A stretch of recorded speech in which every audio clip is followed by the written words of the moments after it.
I'm Matt. I'm Shane. And if you like what you hear, make sure you hit that thumbs up button real hard, and make sure you subscribe to Comic Movie Marks. And also click that little bell for all of the notifications. Whee! Always remember, If Trailer Trash can do it, anyone can do it.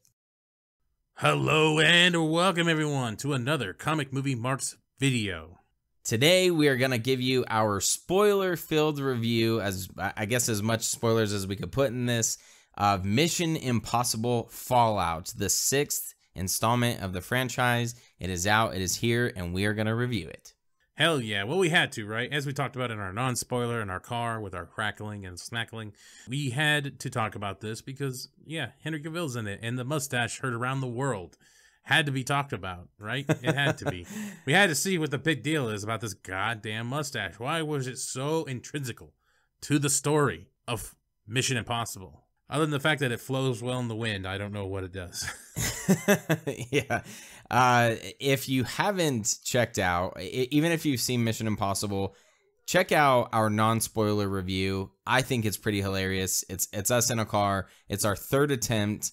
The first time we did it, I don't remember the movie, but Deadpool. Oh yeah, it was Deadpool. But we ended up having to dub over our own video, basically. And then the second time didn't work at all, so we just recorded as a straight one. This time finally worked. We do have a little bit of crackling, but I think it's pretty hilarious. I don't know. It's entertaining, so check it out. Let us know what you think. You get to see our smoky city that we're in. Yeah, it's horrible. Horrible now. Thanks a lot, California. See, that's why we got to build a wall. Exactly. Just cut them off. So saw them off at the border. Maybe they'll float away into the sea. Put some filters in the wall. Yeah. We'll give the traditional statistics. Right now, Mission Impossible Fallout 6 sits at $61 million. This is opening weekend, obviously, and we are recording this Sunday, so not even opening weekend hasn't even come to a full close yet, and they are already the highest. It's the highest opening of the franchise. The next one behind it was Mission Impossible 2, and then behind that was Rogue Nation. It's boding well, I guess, for the Mission Impossible franchise. Because it's got Henry Cavill and a mustache, so it fucking better be goddamn groundbreaking. Exactly. From some of the reviews and stuff that I've seen or watched, it sounds like most people are like, wow, this is the best one yet. It could be partially of, what's most fresh in mind of like, oh my gosh, this is the best one yet. But as according to, like we talked about with the opening weekend and so far money-wise, it's proving to be so. So we'll kind of see how it all ends up playing out. The most worldwide was Ghost Protocol with 694 million. So that's what it's kind of up against. Plus, it doesn't really have much competition if you really think about it. True. Yeah. Teen Titans Go, that's a completely different audience. Plus, I didn't even know it was out.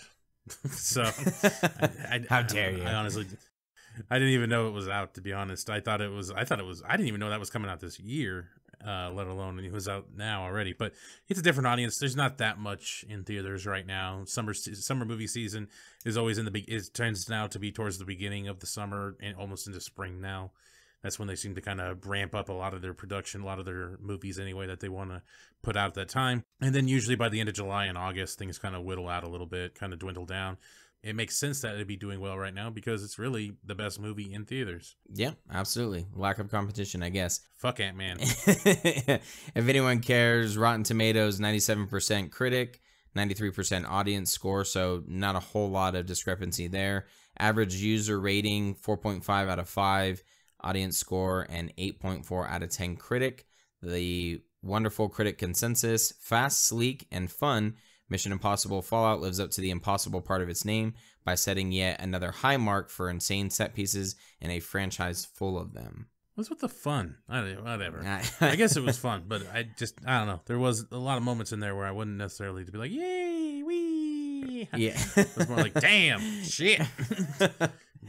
Yeah, more tired than anything. I did end up using fun in our non-spoiler. That's kind of like, oh, that was pretty entertaining. It's a thrill ride, I guess. That's the best I could correlate it to.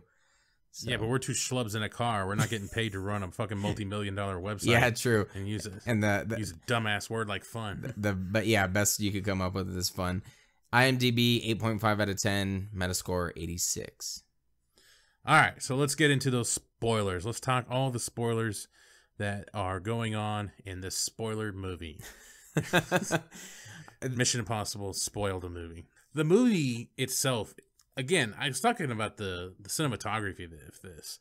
When they're going through the cities, holy shit, again, just amazing. When he's on the cliff fighting Henry Cavill, when he's fighting his character, Walker, holy shit, when Tom Cruise and Henry Cavill are fighting on that cliff. It's fucking insane. I'm like, it seriously looks like they are fighting on a cliff like right now.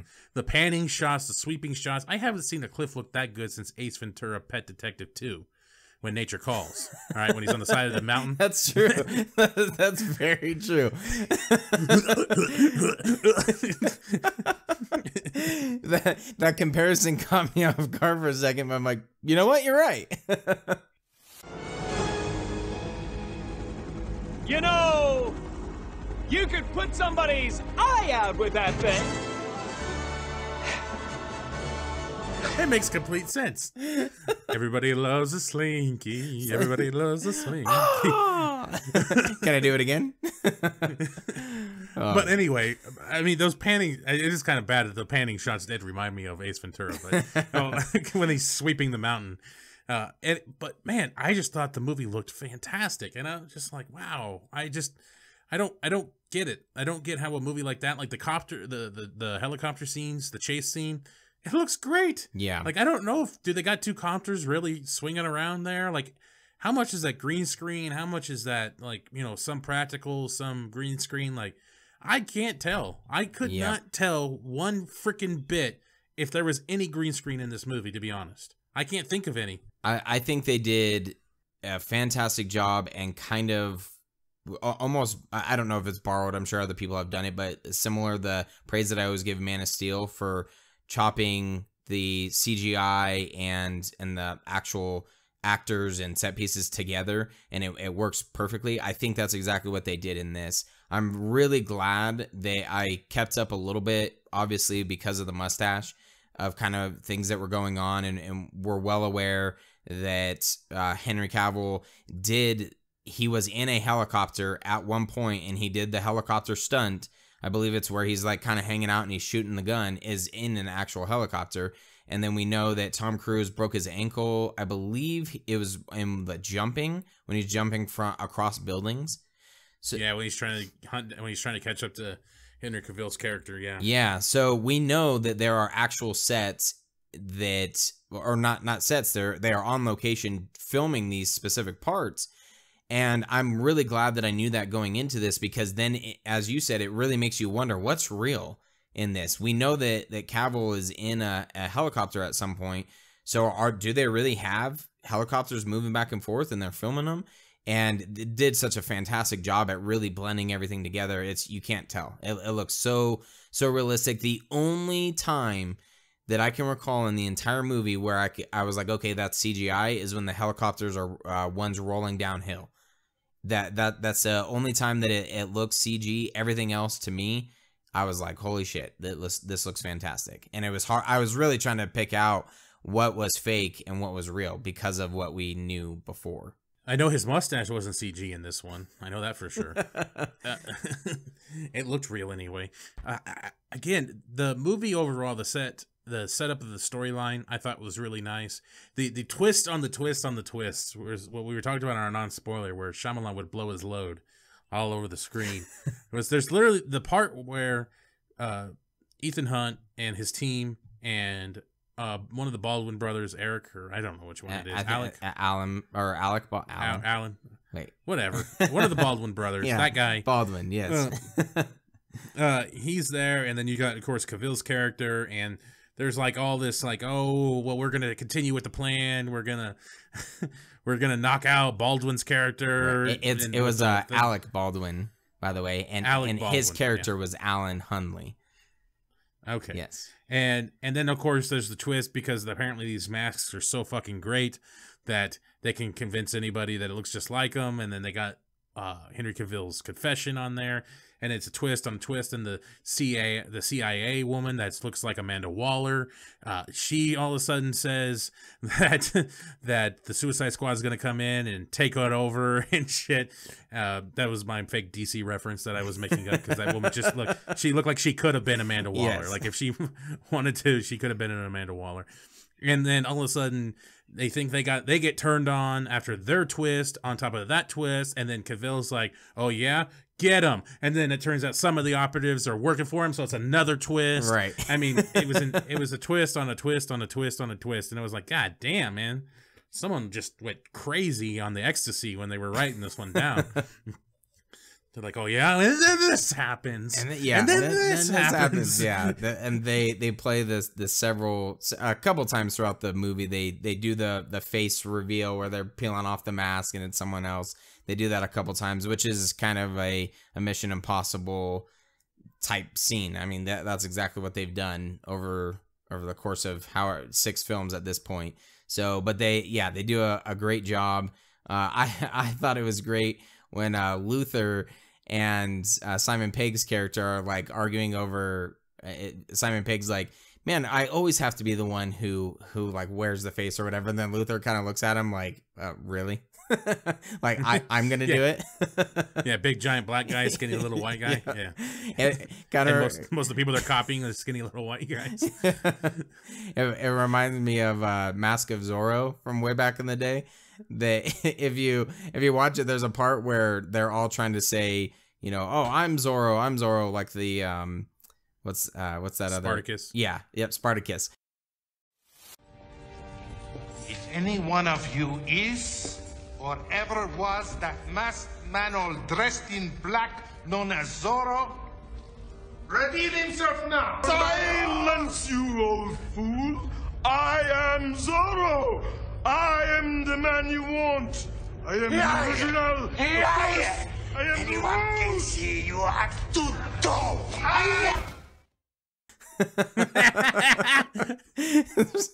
Never mind that he's black. So it's just that's kind of what it made me think of. It's fucking hilarious. But the action scenes in this, fantastic. I mean, the way that the story was pretty straightforward. I mean, other than a lot of the twists and things like that, I enjoyed the story. It was similar to what I expected. They're trying to capture something, and in this case it ends up being plutonium. They have 3 balls that they have to get, or globes. I guess Spheres. I could say spheres. Yeah, and they have to capture them, of course, and and then there's bombs that are going to go off at the same time, and all that good stuff. But it was entertaining, and they did a great job kind of playing off each other, and really the action scenes and the whole movie flowed incredibly well. Some of my forced DC references that I wanted to make, actually, which I thought was funny, was when at one point after the bathroom fight scene, Henry Cavill says, "Hope isn't a strategy." And someone needs to make a GIF of that and send it to Jeff Johns, and let him know that that's not the only part of Superman that matters. Yes. There's more to it than that. So, and then there's one point where the oil gets burned on his face, and he literally has half of a burnt face. Yep. I'm like, hey, Two-Face. Yep. It's like a great Two-Face reference. I mean, it's fantastic. I'm like, look at that. It's beautiful looking. And of course, yeah, like I said, that chick that was playing the CIA operative looked like just like an Amanda Waller. Like she could have easily just been called Amanda, and I would have been like, yeah, that's Amanda Waller. The bathroom fight scene, though, to go back to that one, probably one of the best fight scenes I've ever seen since John Wick. Like, and especially for a PG-13 movie. Yeah. They were still being incredibly graphic and incredibly hands-on with that one. Like, I don't know, when you see it in the trailer, when Cavill does his little arm pump, like flexes an arm out, he's popping his neck back and forth, and he comes up on the guy, starts throwing punches, and you're like, God damn, this little Chinese guy would be dead. All right, like those punches look legit. Like, I thought they weren't a work, son. They weren't a work. That was a straight up shoot. He's laying them in there. That was some potatoes. All right. But the fight scene in general between Cruise, and again, it's not forced humor, but it is kind of funny because after they've been getting their ass whooped for like a solid 5 minutes of the fight scene, Tom Cruise gets up and he looks down at Henry Cavill's character Walker, and he's just like, this dude's all fucking jacked up. The Asian dude's just standing there, like looking at him. He's like, all right, just runs at him, and it's just kind of funny. He's like, he knows he's about to get his ass whooped, but just gotta keep pushing. Yeah, exactly. gotta keep fighting.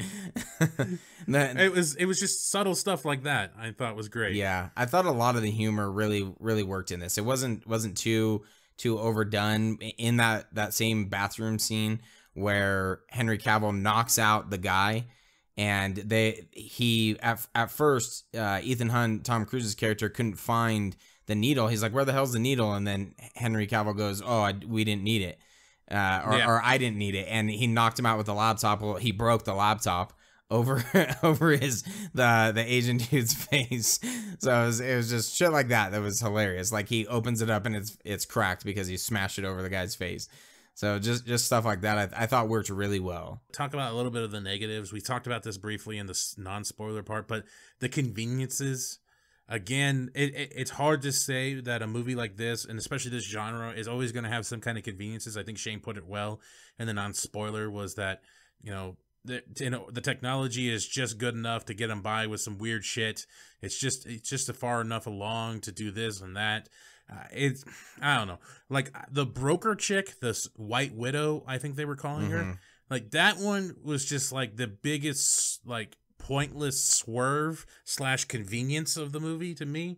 Was like, all right, we got to find her. Well, then it turns out she doesn't actually have the stuff. She knows where it is. She knows who to contact in order to get it. But yet she has one. And then we find out later on she's working with the CIA as a informant to get a plea deal. And it's like, her purpose in the story was very pointless to me. And it was just a little ridiculous that she was even involved in it, especially because she was a CIA, apparently, informant. So the Isla Faust character, Rebecca Ferguson, she had her reasons, and she kept telling him, oh, I can't tell you, I can't tell you, I can't tell you. And then she tells him after they meet at this really cool location with all these really cool trees that are perfectly lined up. I thought that was really neat looking. But she says she can't tell him, then she finally tells him. Well, her whole purpose is to kill this guy named Locke, the guy we don't know about, kind of the mystery guy. And again, that name, Locke, was kind of like just this whole mystery name that I thought was, again, it was like kind of a MacGuffin with a MacGuffin with a MacGuffin. And I just didn't like her character. Like, she in this movie anyway, she just kind of seemed like she was there to kind of slow down Tom Cruise, Ethan Hunt's character, then actually help the story along. Like, she starts trying to shoot him. She tries to shoot Solemn Lane, the main baddie through the thing. She tries to shoot him, so then everybody has to bail out, and he's doing this chase scene, and then she's cut him off, could easily kill him, lifts her visor for some reason to really let him know who it is, even though all you can see is her eyes and cheeks. and then she shoots at him a couple times, completely misses. He runs her over, and then she limps out of the way. And so it was just kind of like, all she did was just slow things down. That's kind of what irked me a little bit. That's another cliche with these types of films, where there's always someone on the other side that they were either friends with or they're involved with somehow that ends up slowing them down. So there was a lot of that in this movie that I just kind of ignored, because I'm like, okay, yep, yeah, of course we're gonna have that. I don't know about you, but when the scene that you just described where she's trying to shoot at Solomon Lane, it looked like the way they were cutting, that she like shot him on 2 separate occasions. And then all of a sudden, like, he's just missing a piece of his ear. And then again, and this is something that I brought up in the non-spoiler, people who are fantastic shots in certain instances are all of a sudden horrible shots in other situations. Yeah. So it's like, I don't get how that was an inconsistency where, because it plays into the story and because it fits, now they're fantastic shots. Boom, I can knock out a row of like 6 guys, and then on other occasions, now I'm all of a sudden horrible. So that was kind of a frustrating part. But there was just a lot of things where, for me, I guess maybe I'm just cutting them some slack because of the type of film that Mission Impossible is. But there's so much of that I'm like, yeah, of course that's going to be in here. It has to be. It's a trope. you know, a cliche with these types of films. So, all right, yeah, it works, I guess. You know, and it is almost, I wouldn't say it's turn off your brain, because there are a lot of twists and turns, but it's almost like that. It's just a solid like action scene, and they're just trying to get to a certain point. One of the twists that I thought was pretty cool was when Walker, Henry Cavill, says, "Oh, I'm your ex-wife's guardian angel." Yeah, guardian angel. And then all of a sudden he like pretty much set it up to where she is at the same place, so he's pretty much gonna kill her. I thought that was a pretty cool twist. And then, you know, she runs into Ethan Hunt at the camp. So I thought that was pretty cool. Well, I like how she's piecing it together as they're talking, and like she sees him there, and she's like, "Oh, out of nowhere, out of the blue, someone calls us," and like, right, and fully fun, and like she's kind of like slowly mumbling back what's said, and she realizes what's going on because she knows Ethan, and she's like, "Oh shit." Overall, I thought the movie was really, really good. Definitely worth a watch in theaters. Maybe even a second one, depending on how much you like it. We talked about the score in the non-spoiler. I thought the score was extremely solid. The movie overall is acted very well. No one's a weak link at all. I thought it was great. Again, the cinematography and the overall look of the movie is fantastic. Again, Tom Cruise busts out another one. I really, really enjoyed this movie overall, and so I'm gonna give it a 3.8 out of 5. Nice. All right. Yep, I was thinking right in the same lines. I'm gonna give it a 3.9 out of 5 marks. As Matt said, fantastic movie, action packed. This is one that I think I would throw on, watch again. I might actually consider buying. Just one of those. It was really enjoyable, really cool. Actually, this one I enjoyed so much, it makes me want to go back and at least watch the 2 most recent ones in Rogue Nation and whatever the other one is. Yeah, Ghost Protocol. It makes me want to watch those and, you know, and really kind of see if I could piece together more things and notice some of the connections. There was one thing that Matt brought up in the non-spoiler one, is how well this movie kind of stands on its own, and even if you haven't seen the other ones, it's fantastic, and you can just jump right into it and go, okay, yep, I'm sure there's some connections.